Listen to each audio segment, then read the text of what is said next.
Todos pensaron que estaba muerto, hasta que escucharon su respiración en la nuca. Durante 37 segundos, las cadenas de televisión en México, Colombia, Estados Unidos y España interrumpieron su programación con la misma frase. Fuentes oficiales confirman que Joaquín, el Chapo, Guzmán Loera ha muerto durante una operación de traslado federal. El cuerpo fue identificado por autoridades forenses y familiares cercanos. La noticia cayó como un rayo seco. No hubo duelo inmediato. No hubo lágrimas en pantalla. Solo una reacción silenciosa y peligrosa. En las montañas de Sinaloa, viejos enemigos alzaron copas. En Tijuana, jefes de plaza firmaron treguas falsas. En Miami, fiscales federales cerraron expedientes con sonrisas discretas. Y en una finca olvidada en Guatemala, alguien encendió un puro y dijo: ahora sí podemos movernos. Pero todos cometieron el mismo error. Creer que el diablo muere cuando lo declaran muerto. El cuerpo quemado, hallado tras la emboscada de un convoy penitenciario, tenía la complexión, la ropa y los documentos de El Chapo. Pero no era el Chapo. Era un doble. Uno de tantos. Preparado desde años atrás para un solo propósito: ser enterrado por él. La farsa fue perfecta. Incluso su familia, o lo que quedaba de ella, actuó el papel. El ataúd sellado, la ceremonia privada, las lágrimas obligadas. Solo unos pocos sabían. Y esos pocos estaban a punto de pagar el precio. Porque Joaquín Guzmán Loera, el hombre que escapó de cárceles de máxima seguridad, de túneles, de helicópteros, ahora escapaba de su propia muerte. Y no lo hacía para esconderse. Lo hacía para mirar a los ojos a los que se aprovecharon de su funeral. Y para asegurarse de que cada uno de ellos sintiera la presencia de su fantasma, antes de morir de verdad. Los primeros en caer no fueron enemigos. Fueron traidores. Socios que hablaron con la DEA. Familiares que negociaron herencias. Sicarios que cambiaron de camiseta antes del entierro. Y luego vinieron los invitados a la ceremonia. Cada uno con una flor falsa, una sonrisa sucia. Y una bala con su nombre. Porque este no era un funeral cualquiera. Era el ensayo de una masacre silenciosa. Y el muerto estaba tomando lista. No hay tumba más peligrosa que la que guarda el silencio, y no un cadáver. El 17 de mayo a las 10:47 de la mañana, 3 vehículos blindados salieron del penal de máxima seguridad en Durango escoltando a Joaquín El Chapo Guzmán rumbo a una supuesta audiencia en Ciudad de México. Al menos, eso decía el parte oficial. A las 11:26 de la mañana, un ataque coordinado, violento y quirúrgico hizo volar el convoy en la autopista federal 45. El fuego consumió todo. Los cuerpos, calcinados. Las placas, inservibles. Y en medio de los restos, un cráneo con las medidas exactas del narcotraficante más buscado del mundo. Un día después, el gobierno confirmó la muerte. Y la tumba fue sellada. Lo que nadie supo fue que, 6 horas antes del atentado, en un túnel a 7 kilómetros del penal, un hombre idéntico a El Chapo fue disfrazado, drogado y preparado para morir en su lugar. Era uno de los dobles entrenados años atrás. Poca familia. Sin huellas digitales registradas. Perfecto para ser incinerado. Y confundido. Mientras tanto, el verdadero Guzmán se deslizaba por un túnel estrecho, húmedo y sin retorno, guiado por un esminero pagado con oro y miedo. Emergió en una finca abandonada cerca de Canatlán, donde lo esperaban solo 2 personas. Un médico, y un hombre sin nombre que nunca hablaba, pero siempre obedecía. Allí comenzó su luto. Durante 3 días, el Chapo observó en silencio los noticieros, uno tras otro. Vio a sus enemigos brindar. Vio a sus socios dividir sus rutas. Y vio, con rabia profunda, a su propio hijo mayor negociar el legado con un intermediario de Jalisco. Entonces supo que su muerte no era una tragedia. Era una oportunidad para muchos. Y un error para todos. Nadie hereda lo que aún respira, dijo. Y menos si no lo enterraron con sus propias manos. La tumba oficial estaba en un panteón de Culiacán. Mármol blanco, arreglos florales caros, cámaras por todas partes. La familia lloraba con devoción fingida. La prensa hablaba de fin de una era. Pero en la madrugada del cuarto día, alguien rompió la losa. Un mensaje fue grabado en el mármol con una navaja. No hay cuerpo. No hay paz. Los guardias no entendieron. Los federales lo borraron. Pero los que sabían, empezaron a temblar. Porque si Guzmán estaba vivo, entonces la tumba no era un descanso. Era un aviso. El que celebra una muerte falsa, firma su sentencia verdadera. Los primeros en brindar no lo hicieron por tristeza. Lo hicieron por codicia. Por cálculo. Por la certeza de que al fin, la sombra de Guzmán había desaparecido. Pero se equivocaron. Porque mientras alzaban copas, él ya los estaba observando. En una finca en Querétaro, 5 jefes intermedios del cártel de Sinaloa organizaron una cena discreta. Afuera, camionetas blindadas. Adentro, vino caro, whisky añejo y mujeres que no sabían con quién estaban. El centro de la mesa lo ocupaba Raúl el Güero Madera, encargado de la plaza de Zacatecas, uno de los hombres más antiguos del círculo de Guzmán. El mismo que semanas antes juraba lealtad eterna. Al fin, dijo levantando su copa, el viejo ya no pesa. Y ahora, somos 5. 5 brazos. Una nueva cabeza. Los demás rieron. Firmaron acuerdos. Redistribuyeron rutas. Y sellaron pactos con sangre falsa. Pero lo que no sabían era que en una colina cercana, un dron silencioso, modelo militar, sin registro comercial, transmitía cada palabra en tiempo real. El receptor, una laptop conectada en una habitación oscura, en las montañas de Sinaloa. Frente a ella, Joaquín Guzmán, anotando nombres con tinta roja. Uno por uno. Y al lado de cada nombre, una hora. La primera ejecución fue quirúrgica. El Pelón Ortega, encargado de la logística aérea, fue interceptado al salir del baño de un casino en Los Cabos. Un hombre disfrazado de ballet le colocó un silenciador en la sien. Un solo disparo. Y desapareció entre los coches. No hubo cámaras. No hubo testigos. Solo una nota escrita a mano sobre el cadáver. Brindaste por mí. Brindemos por ti. El segundo fue más ruidoso. El Güero Madera despertó con la alarma de seguridad activada. Tomó su arma. Revisó las cámaras. Todo parecía normal. Pero cuando bajó a la cocina, encontró a su esposa y a sus 2 escoltas. Con las bocas cubiertas y los ojos abiertos, congelados en terror. En la mesa, una botella de vino descorchada. Y una copa servida. Junto a ella, una tarjeta con una sola palabra. Salud. El disparo se escuchó 5 segundos después. Y el resto de la casa fue envuelta en llamas. Fuego controlado. Sin rastro.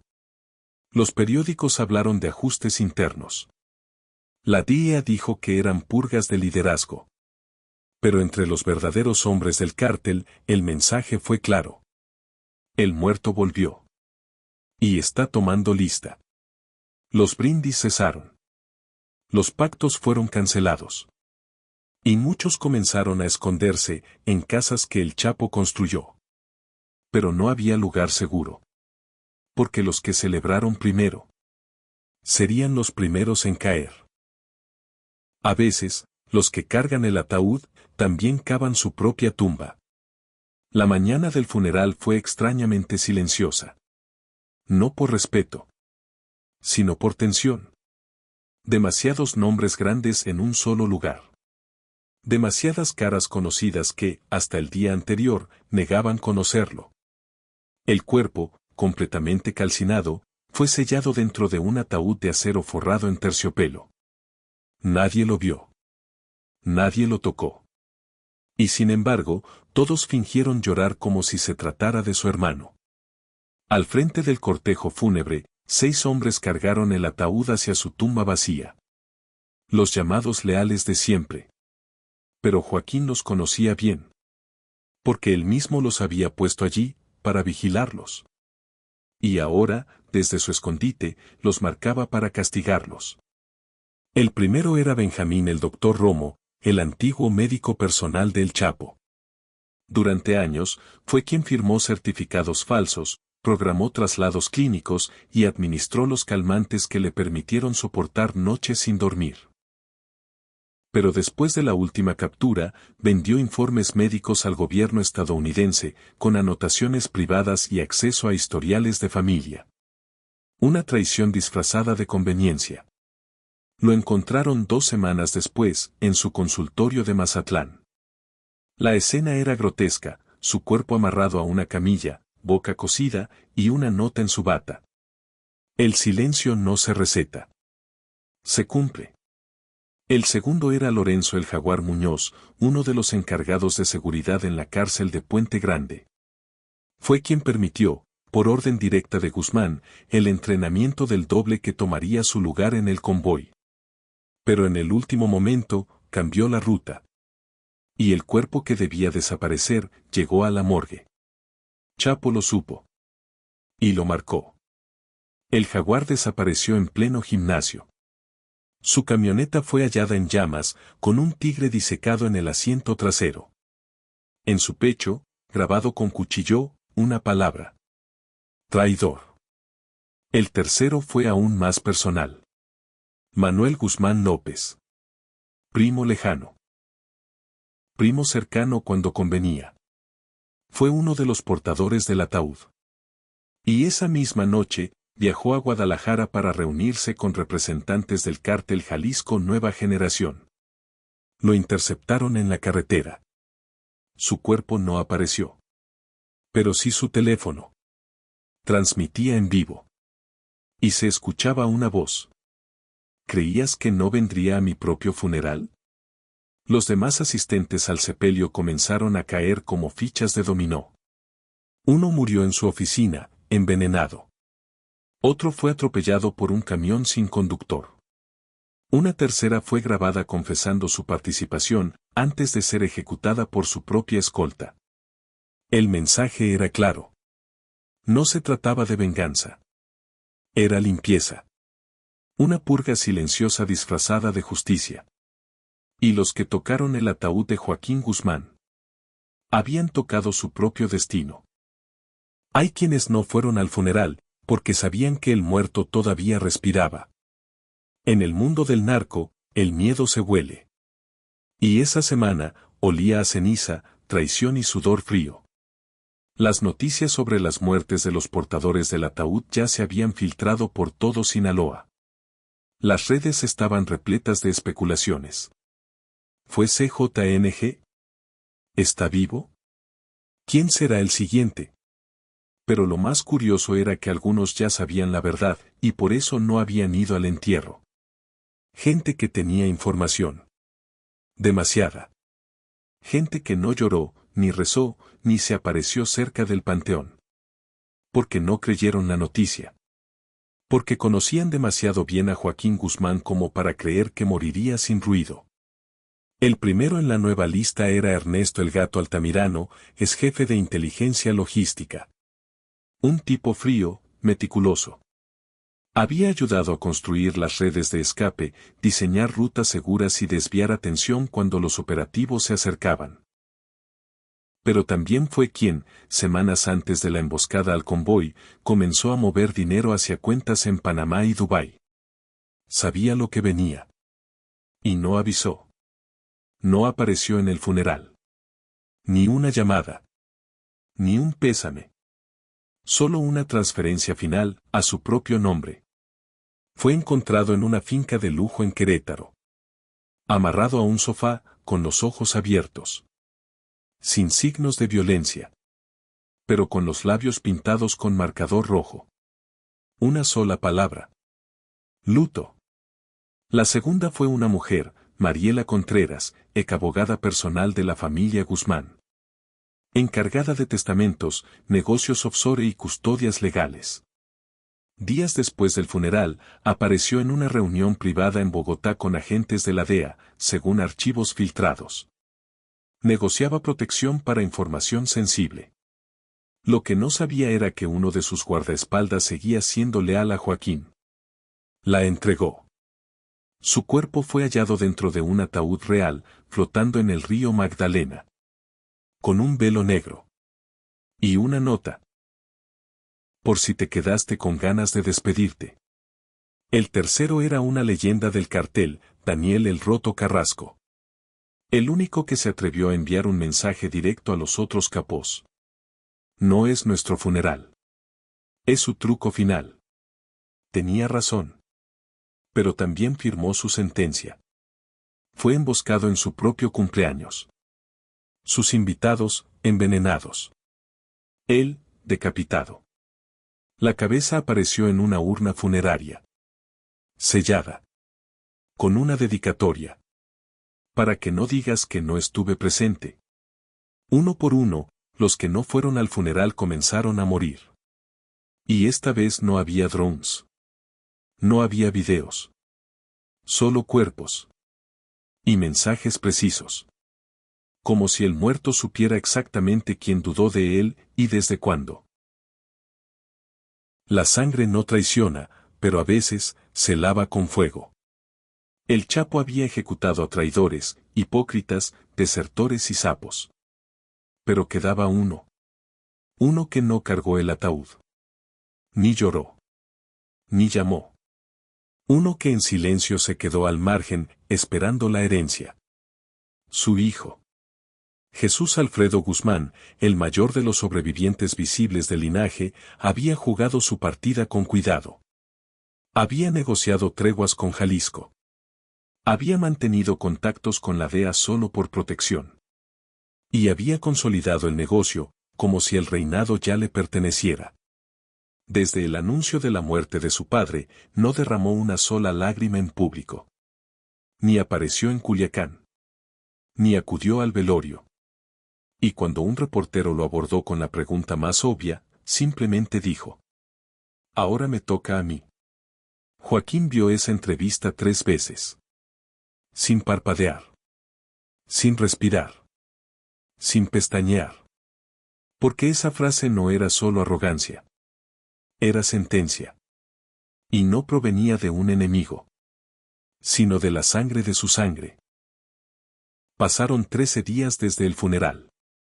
La finca secreta en la Sierra Madre ya no era un escondite, era una base de operaciones. Allí se planificó cada ejecución. Cada mensaje. Cada caída. Pero este era distinto. No podía ser una muerte más. Tenía que ser un encuentro. Un juicio. Una advertencia al mundo y a la sangre. Jesús Alfredo fue citado a una reunión falsa en San Luis Río Colorado. Pensó que era con líderes de Sonora para afianzar rutas. Pero al entrar al hangar abandonado, no encontró guardaespaldas. Ni sillas. Ni maletines. Solo una grabadora encendida. Y una voz que conocía desde niño. Te enseñé a caminar, a disparar, a desconfiar. Pero nunca pensé que tendría que enseñarte a enterrar a tu padre. Jesús retrocedió. Sabía que era una trampa. Pero no había salida. Del fondo del hangar emergieron 2 hombres armados. Y entre ellos, su padre. Ojeroso. Flaco. Pero vivo. Y más peligroso que nunca. ¿Ya me heredaste, mijo?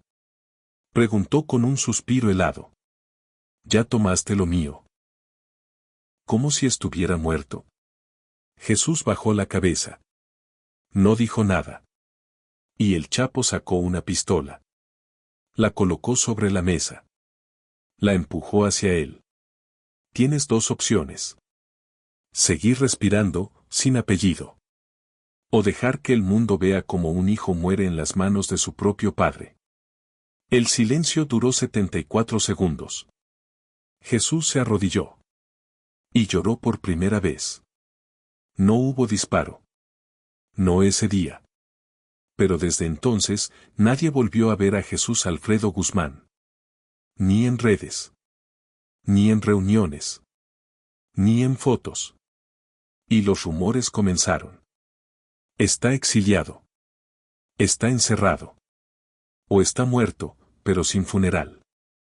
Porque en la lista de Guzmán lo era, ni el hijo queda intacto.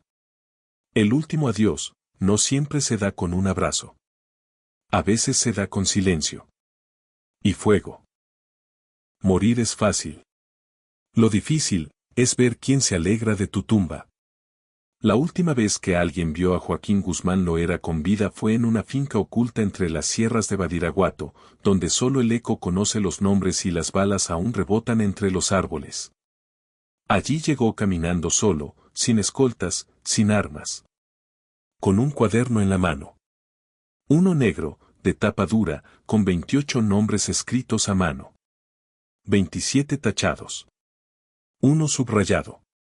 El mismo. La purga había terminado. Los que se repartieron el cartel, muertos. Los que brindaron, enterrados. Los que no fueron al funeral, ejecutados. Y su propio hijo, borrado del mapa. Pero el Chapo sabía algo más. Los verdaderos enemigos no siempre mueren. A veces, se multiplican. Porque mientras se limpiaba sus cuentas, los gobiernos negociaban rutas nuevas. Los jefes emergentes abrían alianzas. Los medios lo llamaban leyenda, pero ya hablaban del próximo rey. Entonces comprendió una última verdad. El poder no se hereda. Se teme. Y cuando deja de dar miedo, está muerto. Ese día, en la finca, quemó el cuaderno. Tiró el último celular satelital. Y ordenó a su último leal que se marchara sin mirar atrás. Luego se sentó frente a una cámara de video y grabó una cinta. Una sola toma. 7 minutos. Sin pausas. Sin edición. Ahí, con mirada firme, dijo. Me enterraron antes de morir. Y los maté mientras creían que rezaban por mí. Este será mi último mensaje. Porque el siguiente, será el silencio. La cinta fue enviada a 3 destinos. Un fiscal en Nueva York. Un periodista de Culiacán. Y un contacto anónimo en Suiza. Y luego, Joaquín Guzmán desapareció. No hay cuerpo. No hay tumba.